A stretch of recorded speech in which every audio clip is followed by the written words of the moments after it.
Segala puji bagi Allah Subhanahu wa taala, Allah yang masih memberikan kita nikmat, memberikan kita rezeki yang terbesar, yaitu dengan diberi izin oleh Allah kita dapat melaksanakan kebajikan pada setiap saat. Karena rezeki yang terbesar, nikmat yang tertinggi yang diberikan Allah kepada hamba-Nya adalah ketika hamba itu menjadi abid atau hamba yang mengabdi, beribadah, berbuat kebaikan kepada Allah Subhanahu wa taala. Kemudian salawat dan salam kita sampaikan kepada baginda Rasulullah sallallahu alaihi wasallam. Beliaulah yang memberikan kita petunjuk, membimbing kita agar kita memahami daripada agama Islam secara kafah atau secara keseluruhan.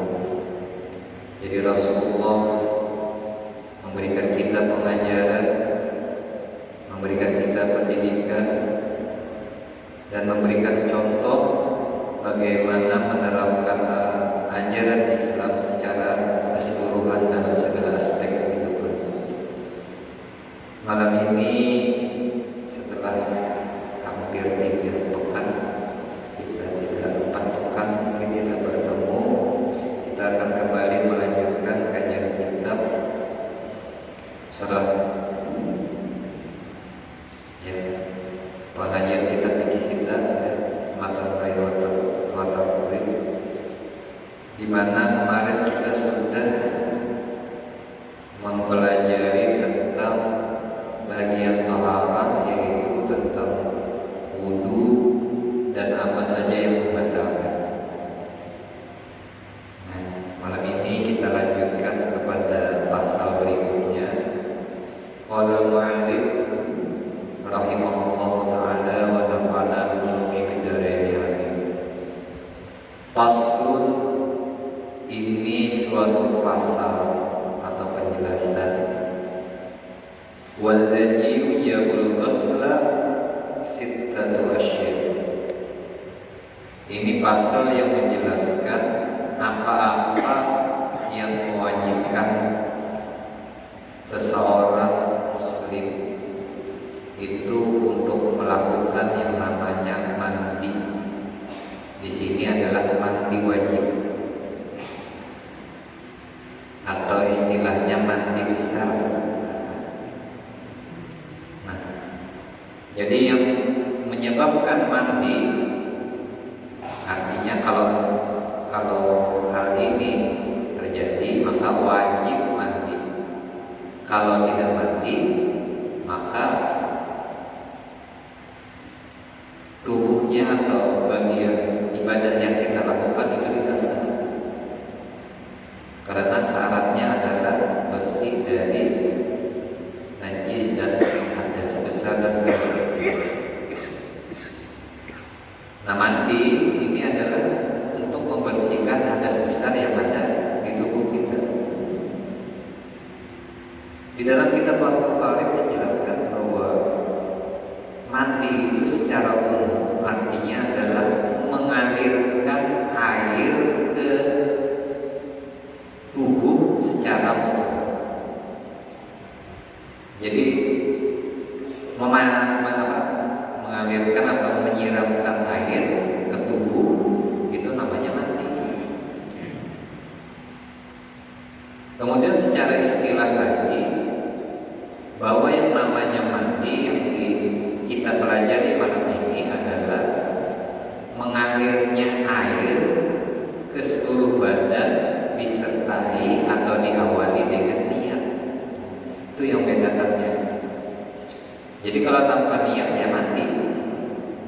Tapi kalau mandi wajib ini harus disertai dengan niat. Jadi ujaran Imam Abu Suja bahwa yang mewajibkan kita mandi itu ada 6. Salah satu tasdari kubiha al-ijal wa nisa. Dari 6 tadi ujar sini, 3 itu berlaku bagi laki-laki dan perempuan. Jadi ada 3 yang berlaku bagi laki-laki dan perempuan. Apa saja yang 3 pertama itu? Nanti akan diuraikan lebih lanjut. Kemudian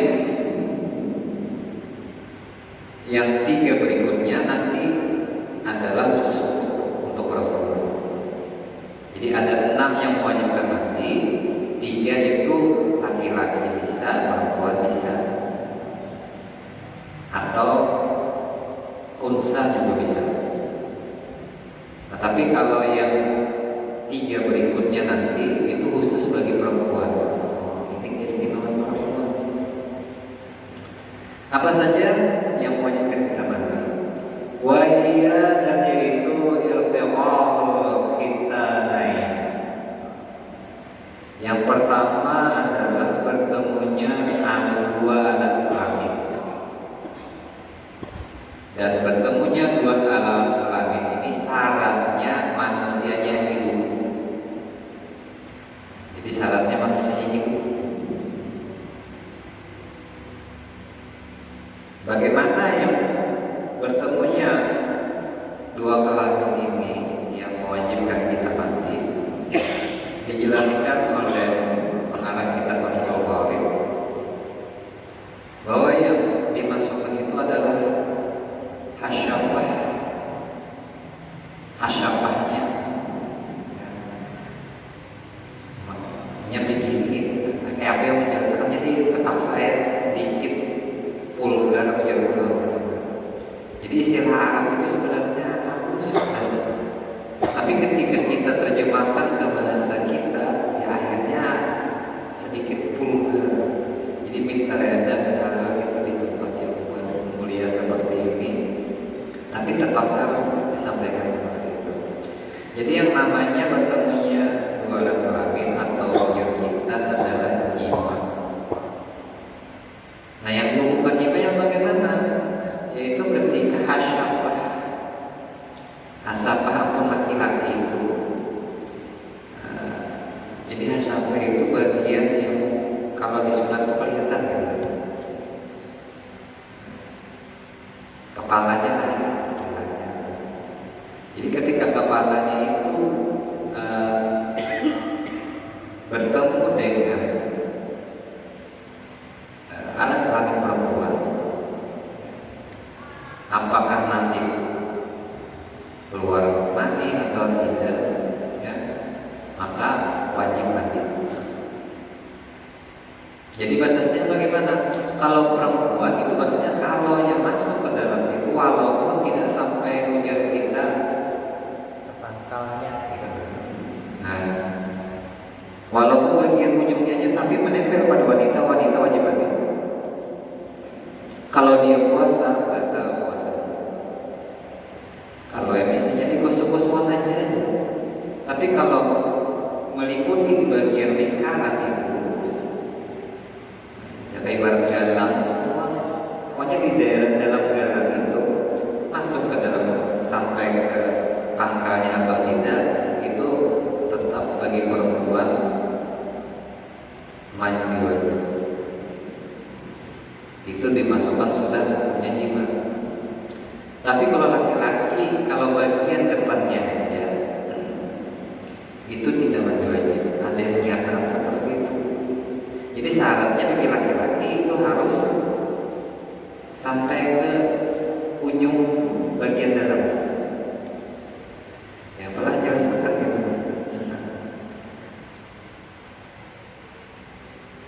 Ini menjadi kias nanti ketika puasa itu batal perempuan atau laki-laki. Jadi kalau yang bertemunya itu bagi perempuan masukkah beradaan atau ingat pangkalannya atau kadar tetap batal puasa. Tapi bagi laki-laki itu kalau tidak sampai bagian atasnya aja, ya, selama tidak keluar air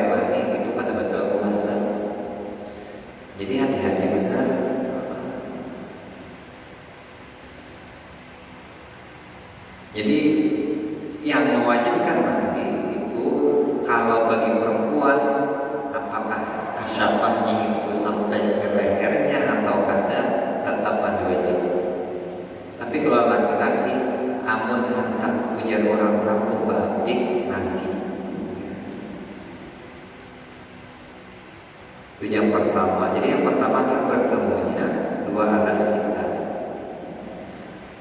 Wa inzalul mani, dan yang kedua adalah keluarnya air sperma.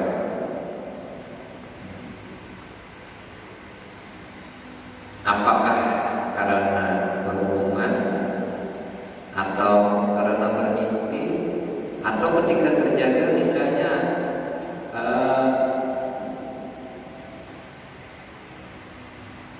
mahayal lalu keluar air mani.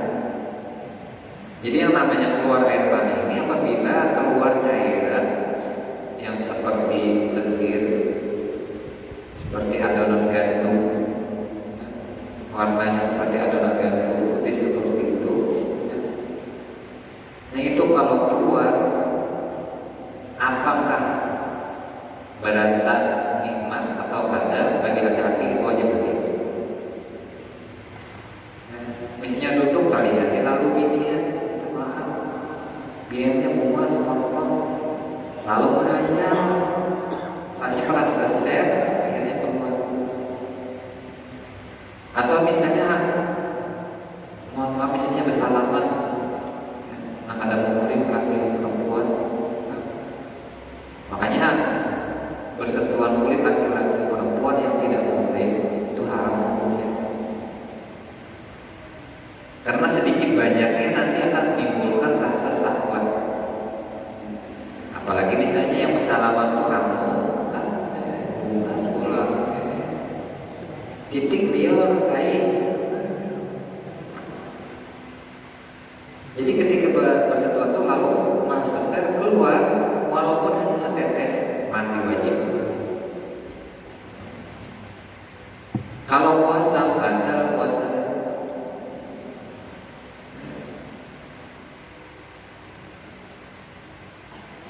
Batal, kecuali ada yang nanti pembahasannya khusus tentang bagaimana kalau keluar mani itu ketika mimpi di siang hari, itu ada pembahasan khusus. Jadi yang kedua adalah ketika keluar air mani, baik laki-laki ataupun perempuan. Jadi kita keluar mani itu kan laki-laki perempuan dia juga. Ujar siapa? Ujar kita. Nah, ketika pengajian yasinan perempuan itu kalau misalnya yang misi ini lalu takut, mohon maaf misalnya saat malam kan guruan, lalu habis itu kan sudah guling, habis guling atau baru mandi dan mandi wajib. Begitu hendak sembahyang subuh kan mungkin 2-3 jam sudah atau 4 jam. Lalu laki-laki kan udah tapi kalau perempuan itu kadang-kadang pas udah hendak sembahyang subuh, udah mandi wajib, ternyata lalu keluar. Mungkin akhirnya kenapa membayangkan ini? Ini pertanyaan buat binian, bahkan ujar buat binian. Ini buat binian apa kayak salah perempuan? Kadang-kadang ke sini malam jam 7 pagi, iya dah hanya keluar. Kayak apa tuh? Maka belum sudah mandi, sudah sembahyang. Jadi dulu kalau keluarnya itu biar rasa nyaman, berarti itu biar namanya keluar air mani. Tapi kalau nyatanya merasa apa, tak ada keluar aja, berarti itu sisa laki. Jadi kalau ampun biar merasa nyaman ketika keluarnya itu, maka biar wajib mandi. Tapi kalau biar kadang merasa nyaman itu pakai sabun lagi, cukup dibersihkan saja. Cukup dibersihkan saja. Nah itu lain ampun biar. Tapi kalau ketika biar walaupun sudah 4 jam, 5 jam setelah selesai itu lalu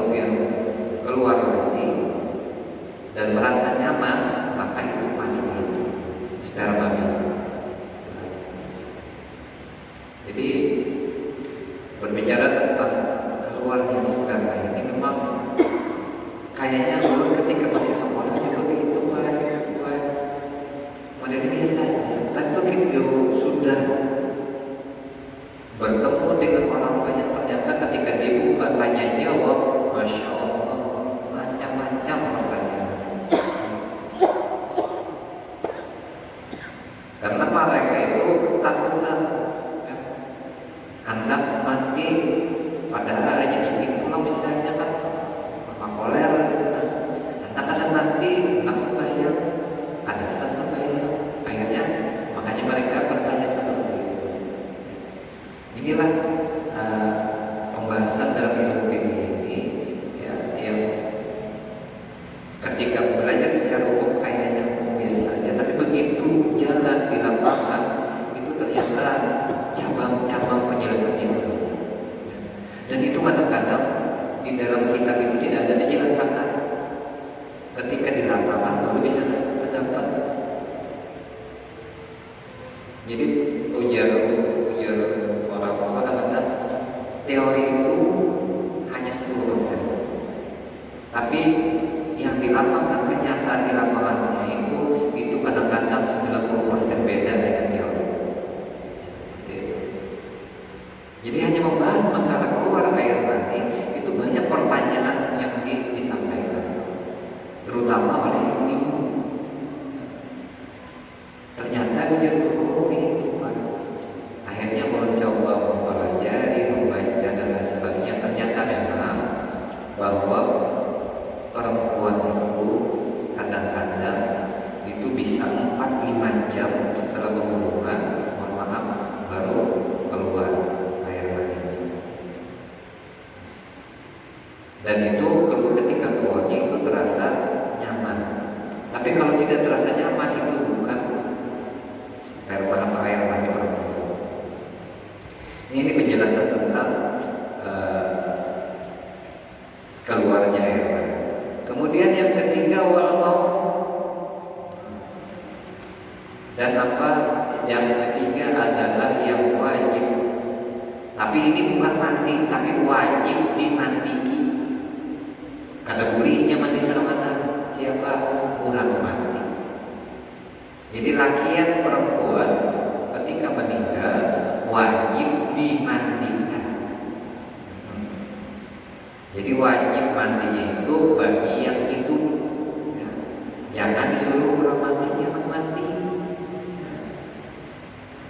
Jadi kalau yang pertama tadi dan kedua itu kurangnya disuruh mandi selamatan.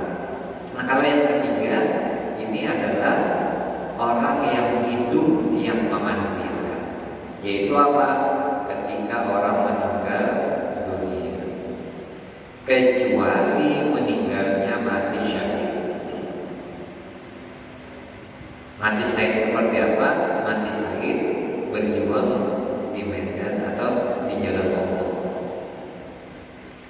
Tapi kalau orang misalnya kecelakaan, walaupun itu dia mati dalam keadaan syahid, atau misalnya seperti kita menuntut ilmu, begitu pulang ya, atau di masjid di tempat menuntut ilmu kemudian meninggal, itu sebenarnya mati syahid tapi tidak tetap dimandikan. Jadi bukan yang mati syahid yang tidak dimandikan lagi, bahkan tidak dikafani lagi, langsung dengan pakaian yang ketika berperang itu dikuburkan. Yang diganti-ganti, kenapa? Itu akan menjadi saksi di hadapan Allah Subhanahu wa Ta'ala bahwa dia meninggal dalam keadaan berjuang di jalan Allah. Tapi kalau selain orang mati syahid, maka kalau dia orang beriman, orang Islam, maka wajib dimandikan. Bukan wajib mandi, tapi dimandikan. Catat. Nah ini 3 yang berlaku bagi laki-laki dan perempuan. Kemudian juga ada pertanyaan dari 3 ini, karena di Arab itu ada yang namanya unsa. Unsa ini punya 2 alat kelamin. Memang asli punya jantan dan punya alat perempuannya. Lalu bagaimana kalau dia misalnya memasukkan bagian laki-lakinya ke dalam bagian perempuannya, apakah dia wajib mandi? Maka di dalam beberapa kitab fikih, di antaranya kitab Fathul Qadir, itu kan wajib mandi.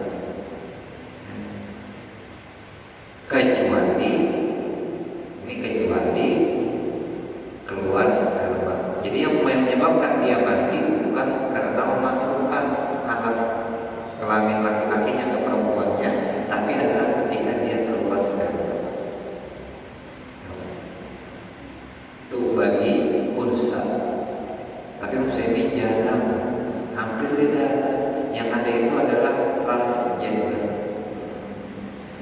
Istilahnya ini transgender. Trans itu artinya jalan lah. Gender itu jenis kelamin. Jadi mengubah alat kelamin. Bagaimana hukumnya? Wallahu a'lam, itu kita serahkan Allah Subhanahu wa taala. Jadi inilah 3 yang wajib mandi, 2 yang wajib mandi, dan 1 yang wajib dimandikan oleh orang yang itu. Ini yang untuk laki-laki dan perempuan. Wasala satu takhassus bihun bisa. Dan yang 3 berikut ini khusus bagi perempuan. Apa yang 3 khusus perempuan? Wahia, dan yaitu yang pertama al-haidu. Yang pertama adalah haid. Apa itu maksud haid? Kalau yang kita lihat ditakoni anak isi anak kulinya, jarang haid. Apa gerak haid itu? Haid itu adalah darah yang keluar dari organ perempuan yang telah mencapai usia balik, dan rata-rata menurut beberapa kitab itu umur 9 tahun. Jadi kalau perempuan itu, kalau anak perempuan sudah 9 tahun, misalnya ada penisi anak atau cucu misalnya perempuan yang umur sudah 9 tahun, itu kalau bisa, kalau dia telah sekolah sampai membaru. Ya kadang-kadang keluarnya itu yang pertama itu kadang-kadang mendadak pasti akan sekolah kan. Makanya dulu waktu masih ngajar di sekolah itu di UKS itu, selain alat kesehatan, alat obat dan lain sebagainya, juga disiapkan yang namanya pembalut. Kenapa? Karena kan si gua bapak yang anak itu ketika belajar itu dia menangis dan sumpat,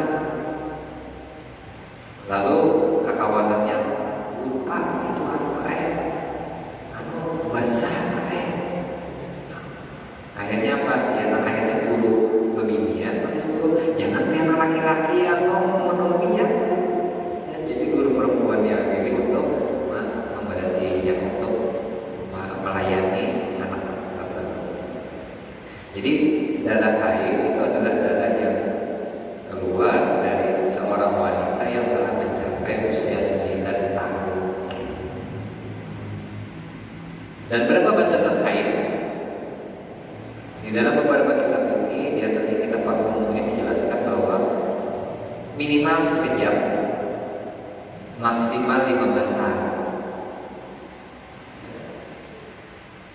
Rata-rata adalah 7 hari. Bayangkan misalkan itu. Ya. Jadi untuk haid itu biasanya bisa sekejap atau sudah itu terkeluar lagi. Dan maksimal itu adalah 15 hari. Nah, ketika ulun membahas masalah haid ini, banyak pulang tahunan.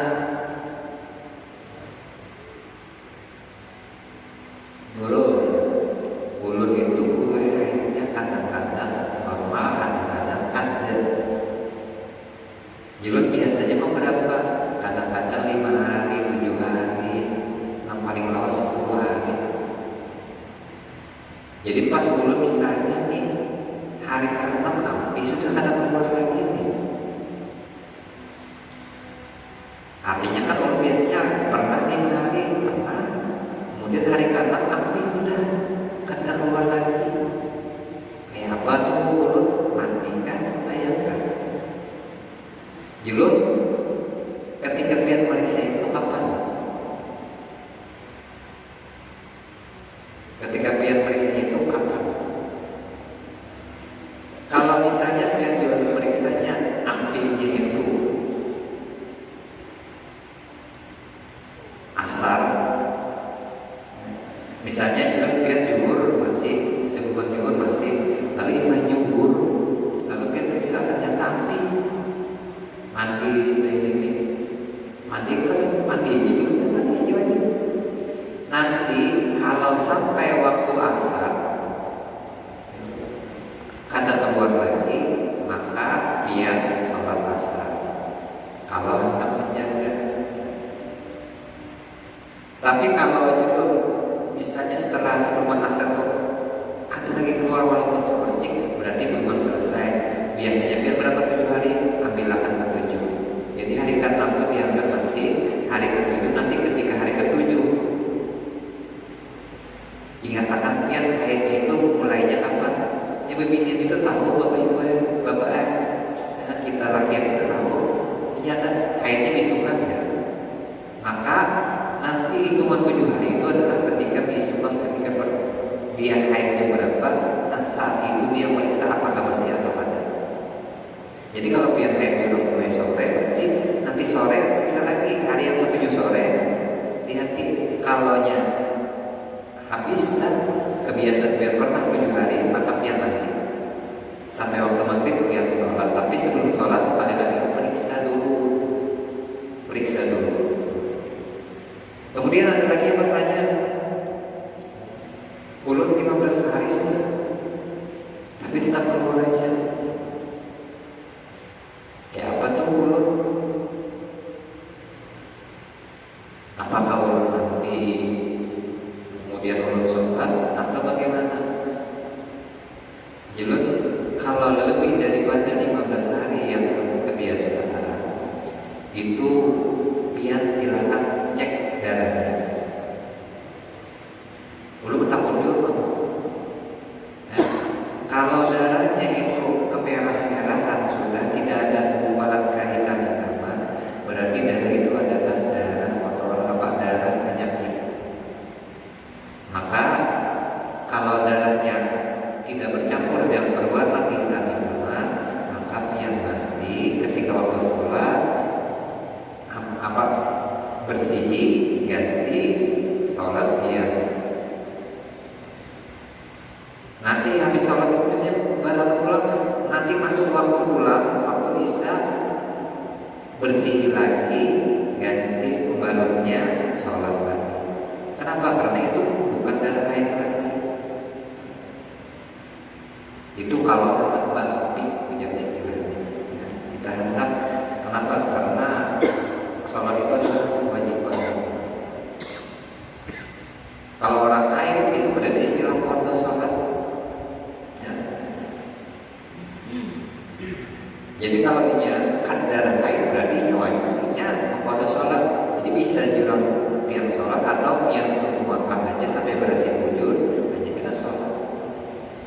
Tapi itu dibodoh, hitung, catat itu bahwa pian itu sedang kekurangan kewajiban sholat. Dibodoh di waktu lain. Kemudian yang kedua yang khusus bagi perempuan adalah wan nifas, yaitu darah yang keluar setelah melahirkan. Dan yang ketiga adalah wal wiladah. Yang ketiga adalah melahirkan.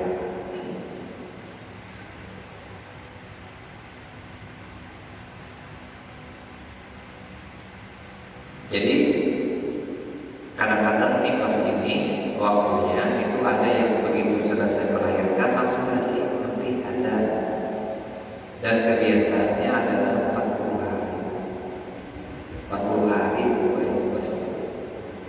Kalau lebih daripada 40 hari, bisa jadi itu adalah darah penyakit. Jadi mandi ya. Kemudian wilayah melahirkan. Nah jadi kadang-kadang mohon maaf ibu-ibu, apakah yang di masjid ataupun di rumah, biasanya wanita melahirkan tuh, habis melahirkan tuh kayaknya ibadah nifas yang mati. Nah bagus itu setelah melahirkan untuk bersih-bersih mandi. Saja aku mandi wilada, saja aku mandi habis melahirkan. Tuh, karena habis 40 hari aja mandi nifas saja aku mandi untuk membersihkan mandi nifas. Saya juga bacanya gitu. Saja aku mandi wajib setelah habis nifas. Walaupun kada bertambah kada apa-apa. Jadi niatnya itu walaupun kada bertambah habis nifas kada apa-apa, tapi saja aku mandi wajib. Itu niat itunya yang penting. Jadi wilada melahirkan tuh jangan ada yang 40 hari gue atau lihat bapak ibu nih bapak-bapak misalnya bisa bini melahirkan. Jadi punya memang memungkinkan habis beranak itu sampai mau berasi itu mandi, minta mandi lawan perawat kan di rumah sakit. Nah kayak beneran mandi itu kan mesti harus menghubungi lagi mana mandi itu kan. Jadi mandi itu akan mengalirkan air ke seluruh tubuh anggota badan. Kalau menggosoknya itu sebenarnya enak. Jadi inilah 6 perkara atau 6 hal yang menyebabkan kita wajib untuk mandi. 3 bagi laki-laki dan perempuan, dan 3 khusus perempuan.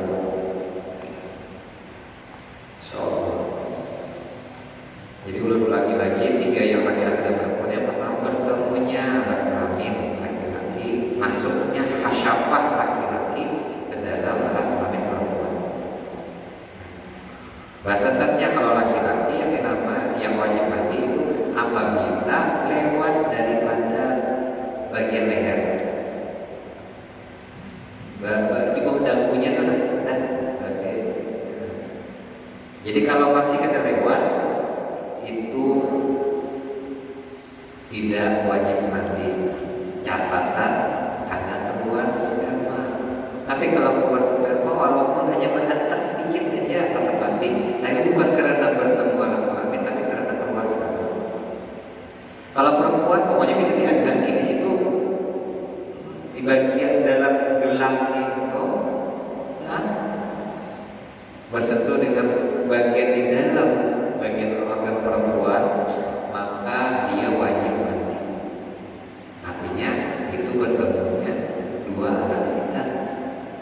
Dan kalau nanti berhubungan dengan puasa, maka puasa batal kalau siang hari atau setelah waktu imsak. Kalau ya kita mulai jadi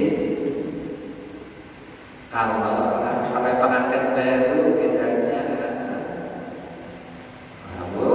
kita antar di situ keluar pokoknya perempuan batal puasa. Laki-laki apa? Kalau jangan merasa share ada batal. Karena ini bertemunya 2 laki tadi itu di dalam beberapa kitab yang lain dijelaskan. Walaupun kadang keluar air mani, tapi kalau rasa share maka itu juga termasuk yang wajib mandi atau laki-laki yang batal puasa. Walaupun kadang lipat. Jadi yang paling gampang tuh harus seluruh gitu aja kan. Pokoknya bila sudah subuh, imsak sudah laki menjauh keluar baru ke masjid kan, nabi di masjid juga jangan masuk ke dalam kelam lagi, nanti kita lihat itu. Kemudian yang ketiga usia perempuan, yang pertama haid, yang kedua nifas, dan yang ketiga wilayah.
bangun hanya mengalirkan air itu artinya kan memburu kan bapak dikuburi dipusutakan dialirakan baju tadi ke seluruh tubuh lawan niat ketika mantap tuh saja kok mandi wilada sudah pusutakan itu masalah nanti membalas itu karena bapak dibasahi baju aja penting pokoknya betul benar mandi dulu kita mau kalau sudah genap 40 hari hanya mandi nifas.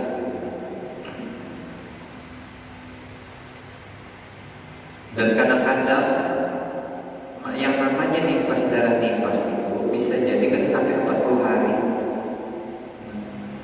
Kan sampai 40 hari itu api. Ada yang mengatakan kadang-kadang kada sampai 30 hari aja rata-rata aja. Biar orang Tuhan di kampung. Aku gitu 30 hari aja paling lama itu nifas kayak apa ya? Mandi lah. Kalau memang 30 hari sudah api darah nifas keluar, isuknya biar lihat ada lagi keluar, maka biar mandi. Mandi apa? Mandi nifas.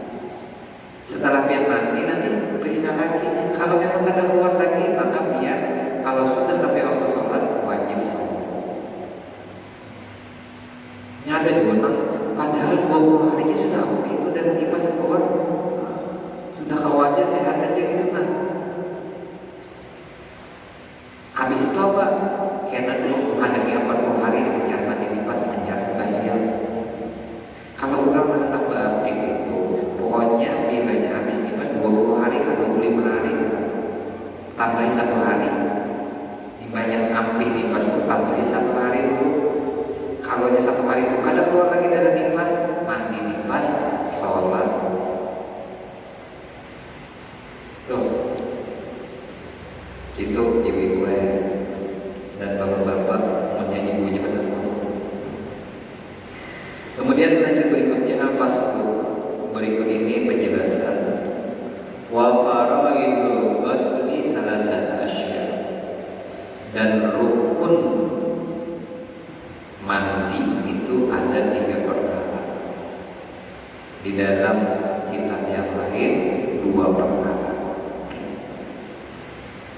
Jadi di dalam sini ada syarat sedikit 3. Di dalam kitab yang lain, di dalam buku-buku fikih yang di sekolahan itu cuma 2. Yang pertama an-niyatu, yang pertama adalah niat. Niatnya bagaimana? Niat itu adalah yang dalam hati.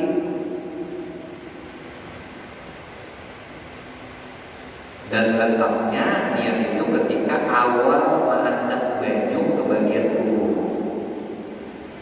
bukan ke kepala. Jadi di mana biar mulai membuih banyu, di situlah biar mantap niat. Misalnya kan diisukan dingin, kalau biar langsung di kepala bisa marah dingin. Jadi ujar kesehatan, ujar dokter itu. Jadi kalau diisukan itu, yang pertama biar basahi batis. Ya Allah ya. Jadi kalau kita misalnya baru mandi wajib diisukan itu, maka ketika membasuh batis di situ, di situ anak niat. Niatnya apa? Sajaku mandi wajib, atau misalnya sajaku mandi dulu, sajaku mandi habis melahirkan, atau cukup sajaku mandi wajib. Jadi bisa di kepala sajaku mandi wajib. Jadi jangan buru-buru juga sajaku mandi wajib. Jadi kalau baju-baju ada apa? Kalau musim kemarau, baju mati, bisi baju itu seemberannya. Maka cara mandinya saja mandi wajib bisa dibatiskan saja mandi wajib. Begitu sampai itu dari ini dipusatkan boleh. Jadi bajunya itu dipusatkan, makanya mengalirkan air ke bagian badan.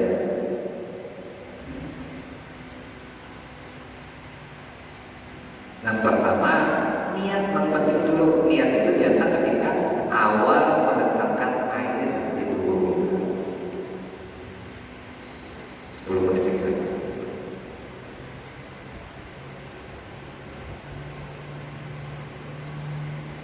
Jadi awal bagian tubuh yang dibasuh, disitulah meletakkan niatnya.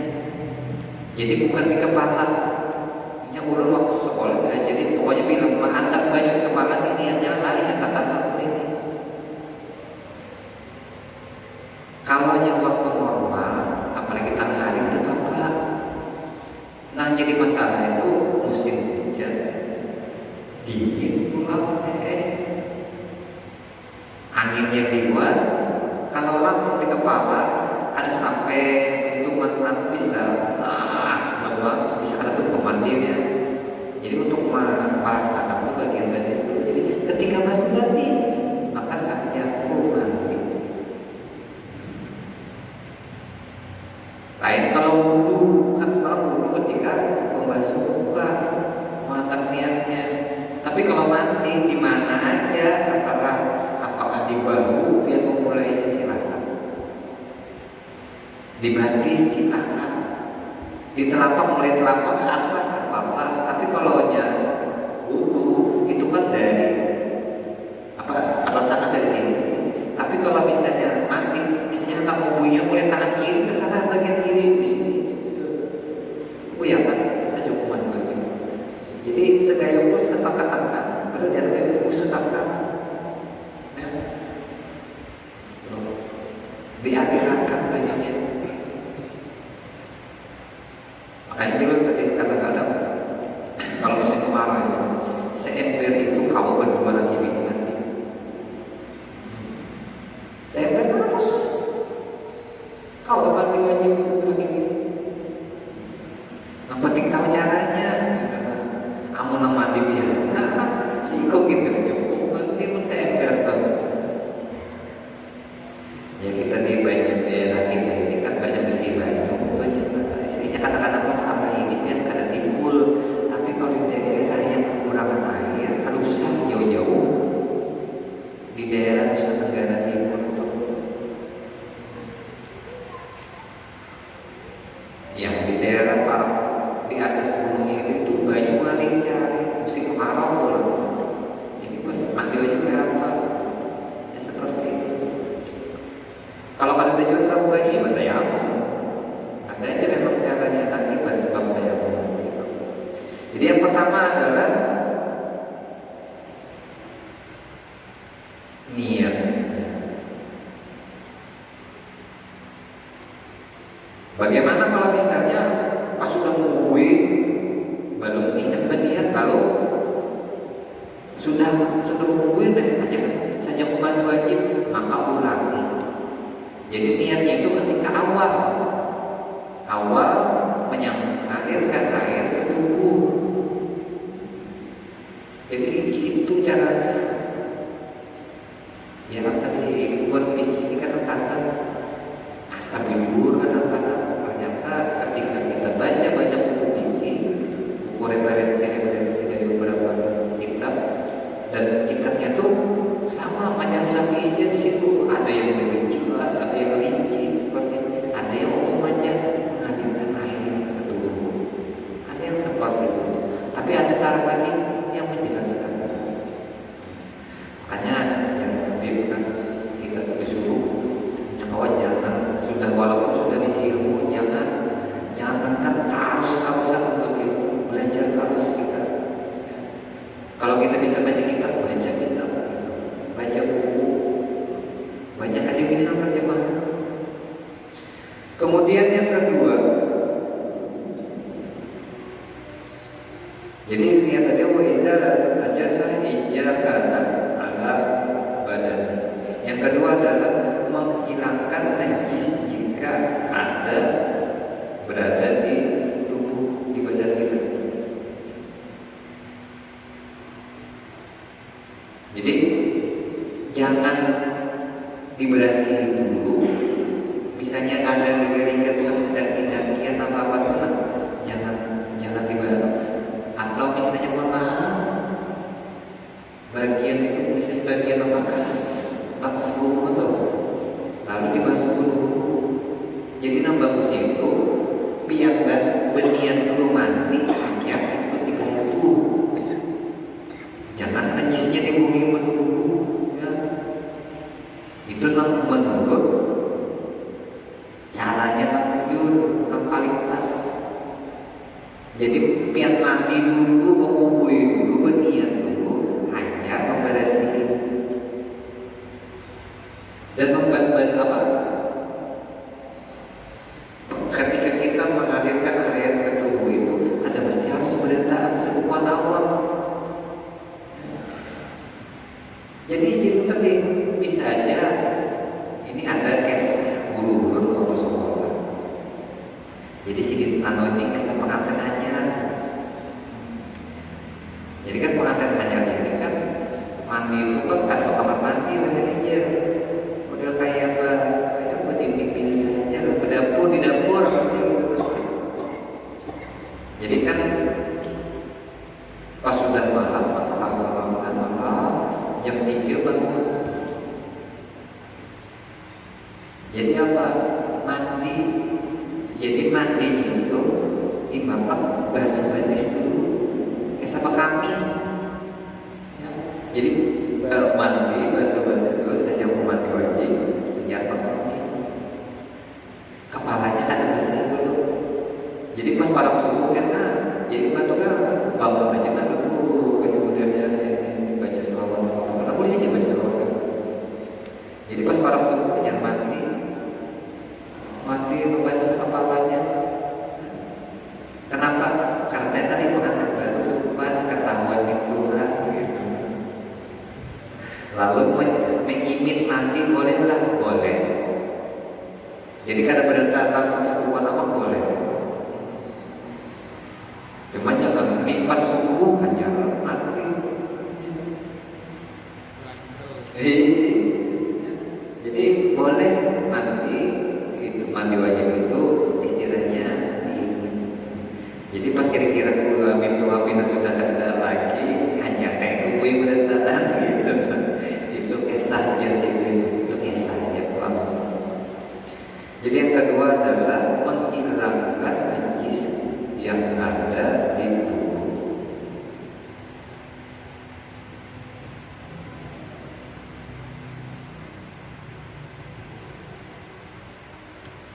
Wa isalul ma'i ila jami'i sya'ri wa basyar. Dan yang ketiga adalah menyampaikan air kepada seluruh tubuh dan rambut. Jadi kalau ada rambut sini karena rambut juga, tapi karena nyambung. Di batis ada juga rambut bulu batis. Jadi sampai kan itu dikusumakan, ya, dikusumakan bajunya. Lalu ada takut kayak mandi wajib pakai shower.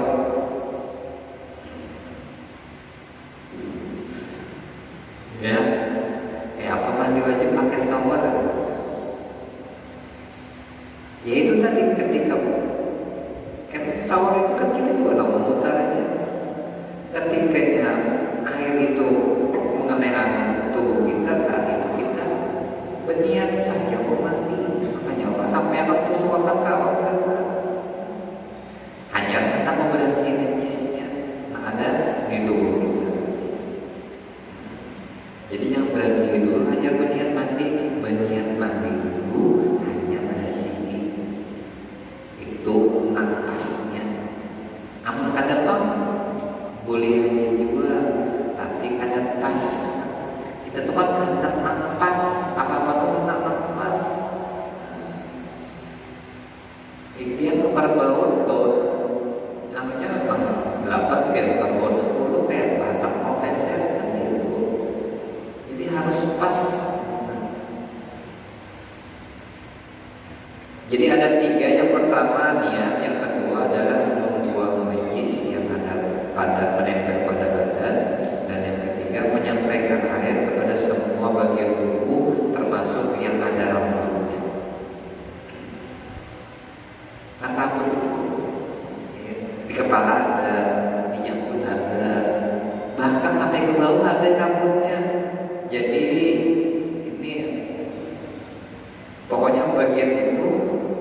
rambut bagian itu disampaikan diberasihi juga, bayinya tuh diusukakan lah istilahnya. Kalau di sebulan kan berharap misalnya apa? Jadi supaya kulit bagian di bawah rambut itu kena juga, makanya bayinya dilahirkan ke sana.